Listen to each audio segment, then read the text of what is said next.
وہ ساکت و جامد سی اجلائے عروسی میں دلہن بنی بیٹھی تھی۔ اس کی شادی اس کی بہنوئی سے ہوئی۔ وہ شخص اس قدر نفرت کرتا تھا، آج وہی اس کا شوہر بنا دیا گیا تھا۔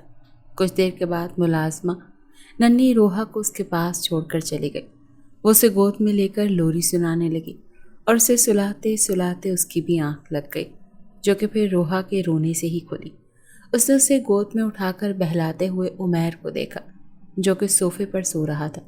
وہ روحا کو گود میں اٹھائے بہلاتی ہوئی باہر آئی اور سیڑھیاں اتر کر کچن میں آ کر اسے ٹیبل پر لٹاتی اس کا فیڈر دھونے لگی۔ پھر وہ دودھ بنا کر اسے پلا دیا۔ وہ پیتے پیتے اس کی گود میں ہی سو گئی تھی۔ وہ اپنا لہنگا سنبھالتی اوپر آئی تو عمیر صوفے سے اٹھ کر اوندھے منہ بیڈ پر سویا تھا اور شوز تک نہیں اتارے تھے۔ وہ روحا کو دوسری سائڈ پر لٹاتی اس کے شوز اتارنے لگی اور اس کا بیڈ پہ پڑا والیٹ اور کیز اٹھا کر سائڈ ٹیبل پر رکھنے کے لیے جھکی تو عمیر کے پاس سے شراب کی بو آ رہی تھی۔ وہ لب کچلتے ہوئے پیچھے ہوئی اور کپڑے چینج کرنے کے بعد فجر کی نماز ادا کرنے لگی۔ دعا کے لیے ہاتھ اٹھائے تو صرف آنسو نکل رہے تھے۔ پھر چہرے پر ہاتھ پھیرتی وہ اٹھ کر باہر آئی تو بڑے ابا اور تایا ابا نماز پڑھ کر واپس آ گئے تھے اور تائی اماں نماز پڑھنے کے لیے بعد لاؤنج میں بیٹھی تسبیح کے دانے پھیر رہی تھی۔ وہ سلام کرتی ان کے پاس بیٹھی تو تائی اماں نے اس سے رخ پھیر لیا۔ چائے بناؤں تائی اماں؟ اس نے پوچھا۔ نہیں، نازو بنا لے گی، وہ اسپاٹ لہجے میں بولی۔ ان کے اس قدر اجنبی بھرے انداز پر اس کی آنکھیں نم ہونے لگیں۔ وہ چپ چاپ اٹھ کر اپنے کمرے میں آ کر سسکنے لگی۔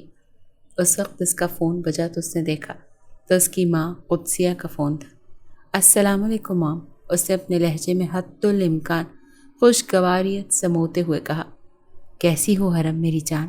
دوسری طرف سے قدسیہ بیگم نے پوچھا تو اس کی آنکھوں سے آنسو چھلک اٹھے، مگر وہ لہجہ نارمل رکھتے ہوئے بولی، جی بالکل ٹھیک، آپ سنائیں۔ امی جان کیسی ہیں؟ اس نے پوچھا۔ بہت پریشان ہے، نصرت آپا کا رویہ بہت سرد تھا اور وہ پریشان تھے کہ نہ جانے کیسا سلوک کریں، قدسیہ بیگم نے کہا تو وہ نم آنکھوں سے صاف کرتے ہوئے جلدی سے بولی، ارے نہیں مما، ابھی سب لوگوں کا رویہ بالکل ٹھیک نہیں ہے، لیکن مجھے لگتا ہے کہ جلد ٹھیک ہو جائے گا، وہ انہیں تسلی دیتے ہوئے بولی۔ ویسے سب کو ایسا نہیں کرنا چاہیے تھا۔ میں مانتی ہوں کہ عمیر کے ساتھ بہت غلط ہوا ہے، لیکن اس میں تمہارا اور ہمارا تو کوئی قصور نہیں تھا نا، جس کی سزا ہمیں دی جا رہی ہے۔ قدسیہ بیگم بھرائے ہوئے لہجے میں بولی، جانتی ہوں قصور ہمارا نہیں تھا، لیکن ہماری طرف سے تو تھا نا مما، پھر وہ چاہے کسی نے بھی کیا ہو، سزا سب کو ہی ملتی ہے۔ وہ تلخ لہجے میں بولی تو قدسیہ بیگم سرد آہ بھر کر رہ گئی۔ اسی وقت رونے لگی تو اس نے کچھ یوں قدسیہ بیگم کو خداحافظ بول کر جلدی سے اسے تھاما اور اسے وقت عمیر بھی اٹھ چکا تھا اور مندی مندی نگاہوں سے اسے دیکھا تو چہرے پر ناگواری بھرے تاثرات ابھر آئے۔ وہ ایک جھٹکے سے اٹھا اور تیزی سے اس کی طرف لپکا اور اس کے ہاتھ سے جھپٹنے سے انداز میں روحا کو تھاما۔ آئندہ سے میری بچی سے دور رہنا۔ وہ دھاڑا تو حرم کی آنکھیں بھیگنے لگیں۔ اسے اپنے یہ چچا زاد کزن ہمیشہ سے زہر لگتی تھی۔ رنگ روپ بھی اتنا پیارا تھا، مگر ہمیشہ اول جلول سے حلیے میں رہتی تھی۔ بڑی سی چادر میں خود کو لپیٹے رکھنا اور اوپر سے بڑے بڑے عدسوں کی اینک لگائے عجیب و غریب لگتی تھی۔ وہ ہمیشہ سے حسن پرست رہا تھا تو اسے اس سے اچھی خاصی چڑ تھی۔ بچپن سے رشتہ بھی اسی سے طے ہوا، مگر 15 سال پہلے طے ہوا رشتہ تب ٹوٹا جب 2 سال پہلے حرم کی چھوٹی بہن ملیحہ کو دیکھا۔ ملیحہ حسین ترین تھی اور اس کے ساتھ ساتھ اسے معلوم تھا کہ اپنے حسن کو کیسے سنوارنا ہے، اور وہ اس کے عشق میں اتنا پاگل ہو گیا کہ پورے گھر سے لڑ پڑا۔ اور ادھر سے ملیحہ بھی اس کے اسٹیٹس سے کافی امپریس تھی۔ اپر مڈل کلاس سے تو اس کا بھی تعلق تھا، مگر اسے ہمیشہ سے ایسا ہی ہم سفر چاہیے تھا۔ عمیر نے سب کی ناراضگی کے باوجود اس سے شادی کروا کر ہی دم لیا۔ وہ اس کے عشق میں اتنا مگن رہا کہ اس پر اندھا اعتبار کرنے لگا، مگر ملیحہ نے اس کے بزنس پارٹنر سے ناجائز تعلقات بنا لی اور تبھی وہ پریگننٹ ہو گئی۔ لیکن بچے کو ضائع کرنا چاہتی تھی، مگر عمیر ڈٹ گیا اس کے سامنے، اور پھر وہ اسے 9 مہینے مناتا رہا کہ وہ اسے چھوڑ کر نہ جائے۔ مگر زیادہ کے لالچ میں وہ اندھی ہو چکی تھی، اور اس نے جس دن روحا کو جنم دیا اسی دن عمیر سے طلاق لے لی، اور عمیر کی تو جیسے دنیا اندھیر ہو گئی۔ اب ننھی روحا کو سنبھالنے والا کوئی نہیں تھا، تو سب کے مشورے کے بعد حرم کو بیاہ کر لانے کا فیصلہ کیا، مگر وہ انکاری تھا۔ پھر نصرت بیگم نے غصے سے کہا، ٹھیک ہے، جو کرنا ہے وہ کرو، مگر یہ بچی اس کے ننیال کو دے دو۔ مگر اس کی روحا میں جان بستی تھی۔ اس نے مجبوری کے تحت اس سے کل نکاح کر لیا اور یہاں لے آیا، مگر اب اسے سخت کوفت ہو رہی تھی۔ وہ تیار ہونے کے بعد نیچے آیا تو وہ کچن میں لگی تھی۔ اس کے کسی انداز سے دکھتا ہی نہیں تھا کہ وہ نئی نویلی دلہن ہے۔ جوڑے میں بال باندھے تھے اور دوپٹہ بھی سر پر جما رکھا تھا۔ وہ سر جھٹک کر ناشتہ کرنے لگا۔ پہلا ہی لقمہ لیا تو جیسے اندر تک ٹھنڈک سی پہنچی تھی۔ بڑے عرصے کے بعد ایسا ناشتہ ملا تھا، مگر جب دیکھا کہ اس نے بنایا ہے تو وہ زور سے پیچھے ہٹاتے ہوئے بولا، تم چاہتی ہو کہ ہمارا کولیسٹرول، بلڈ پریشر بڑھ جائے؟ وہ قہرآلود لہجے میں بولا تو حرم کا چہرہ ہی اتر گیا۔ پھر اس نے بریڈ پر جیم لگا کر ایک ٹوسٹ پر مشکل کھایا اور اٹھ کر آفس کے لیے نکل گیا۔ اس کے جاتے ہی نصرت بیگم کا غصے کا گراف اوپر پہنچ چکا تھا۔ وہ غصے سے بولی، ضرورت کیا تھی اتنا ہیوی ناشتہ بنانے کی؟ وہ ملٹی گرین آٹے کی روٹی یا پھر بیسن کی روٹی کھاتا ہے، ڈائٹ پر ہے۔ اب دوپہر کو اس کے لیے اس کے ڈائٹ کے مطابق سیلڈ بنا دینا اور رات کو چکن اسٹیم کر کے ایک روٹی بس۔ نصرت بیگم نے کہا تو اس نے سر اس بات میں ہلا دیا۔ پھر اس نے رات کے لیے سب کے لیے بریانی اور زردہ بنایا اور اس کے لیے چکن اسٹیم کر کے رکھ دیا۔ جب سب کھانے کی ٹیبل پر آئے تو اسی وقت عمیر کی دونوں بہنیں اپنے شوہر اور بچوں کے ساتھ آ گئیں۔ سب کو کھانا کھلانے کے بعد وہ ملازمہ کے ساتھ برتن سمیٹنے لگ گئی۔ پھر اس نے اچار کے ساتھ روٹی کھانی شروع کی تو اسی وقت عمیر اندر داخل ہوا اور اسے اچار کے ساتھ روٹی کھاتے دیکھ چونک گیا، مگر اگنور کرتا جا کر جگ میں پانی ڈال کر کمرے میں چلا گیا۔ یوں ہی دن گزر رہے تھے۔ اس کا دن رات کچن یا روحا کے ساتھ گزرتا اور عمیر تو اب گھر ہی بہت لیٹ آتا تھا اور آج نصرت بیگم اسی کے انتظار میں بیٹھی تھی۔ وہ نشے میں دھت لڑکھڑاتے قدموں سے اندر آیا تو نصرت بیگم اسے دیکھ کر روتے ہوئے ملیحہ کو کوسنے لگی۔ حرم ڈری سہمی سی ایک سائڈ پر کھڑی تھی۔ صحیح کہہ رہی ہیں آپ، وہ بے وفا بھولتی نہیں مجھے۔ میں اس سے سکون پانے کے لیے جب اس کے پاس جانا چاہتا تھا تو اس کے بدبودار بدن سے گھن آتی تھی مجھے۔ نفرت ہے مجھے اس کی شکل سے بھی۔ وہ تنفر بھرے لہجے میں بولتا کمرے کے جانب بڑھ گیا۔ نصرت نے بھی ایک نفرت بھری نگاہ ڈالی اور بولی، یہ دیکھ ہاتھ جڑے ہیں میرے، خود کی شکل و صورت سنوار لے۔ وہ نشے میں ہوتے ہوئے بھی تمہارے پاس ہی نہیں آنا چاہتا، مگر مرد ہے تو باہر منہ مارے گا نا، اس کے لیے سنور۔ اس کے جانے کے بعد وہ نڈھال سی ہو کر صوفے پر بیٹھ گئی۔ پھر اگلے دن اس کی بڑی نند بشرا نے اسے ساتھ لیا اور آدھا دن اسے پارلر لے کر اس کا رنگ روپ میں نکھار پیدا کیا۔ پیاری تو وہ تھی مگر خود کو کبھی سنوارا ہی نہیں تھا۔ وہ گھر آ کر روحا کے ساتھ لگی رہی۔ وہ ہمیشہ کی طرح شراب کے نشے میں دھت کمرے میں آیا مگر اسے دیکھ کر تھم گیا۔ پھر وہ لڑکھڑاتے قدموں سے اس کی طرف بڑھا اور اس کی کمر میں ہاتھ ڈال کر اس کے قریب کرتے ہوئے وہ اسے گلے لگا چکا تھا۔ پھر وہ اسے یوں ہی حصار میں لیے بیڈ پر لے آیا۔ وہ اس میں ملیحہ کو ڈھونڈ رہا تھا اور یہ بات اس کے لیے بہت تکلیف کا باعث تھی۔ وہ پھر پرسکون ہو کر سو گیا اور حرم پوری رات تکلیف اور درد میں رہی۔ وہ ایک منٹ کے لیے سو نہیں پائی تھی، آنسو اس کی آنکھوں سے جاری تھے۔ پھر فجر کی اذان جیسے ہی کانوں میں پڑی تو وہ اٹھ کر فریش ہونے کے لیے واش روم کی جانب بڑھ گئی۔ اس نے فریش ہو کر نماز ادا کی اور پھر جائے نماز پر بیٹھی گمسم سی اپنے ہاتھوں کو دیکھے گئی اور روحا کے رونے کی آواز پر اس نے جائے نماز لپیٹا اور اٹھ کر اسے اپنی باہوں میں بھر کر جھلانے لگی۔ پھر اسے ایسے ہی باہر لے کر آئی اور دودھ بنانے کے بعد وہاں لاؤنج میں بیٹھ کر اسے دودھ پلانے لگی۔ کچھ دیر کے بعد بڑے ابا اور تایا ابا گھر آئے تو اس نے انہیں سلام کیا۔ بڑے ابا تایا ابا نے اس کے سر پر پیار دیتے ہوئے دعاؤں سے نوازا تو دل کو جیسے سکون سا پہنچا۔ چائے بناؤں آپ دونوں کے لیے؟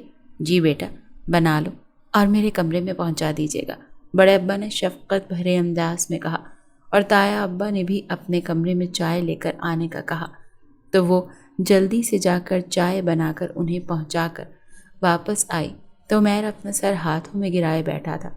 وہ جیسے ہی روحا کو لٹا کر مڑی تو وہ تیر کی مانند اس کی طرف بڑھا اور کھینچ کر دیوار سے لگاتے ہوئے بولا، تمہاری ہمت بھی کیسے ہوئی تھی رات کو میرے قریب آنے کی؟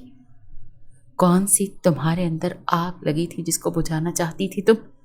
آئندہ سے تم نے ایسی کوئی حرکت کی تو یہ بات یاد رکھنا، میں تمہیں جان سے مار ڈالوں گا۔ وہ اس کے جبڑے دبوچے چبا چبا کر بولا،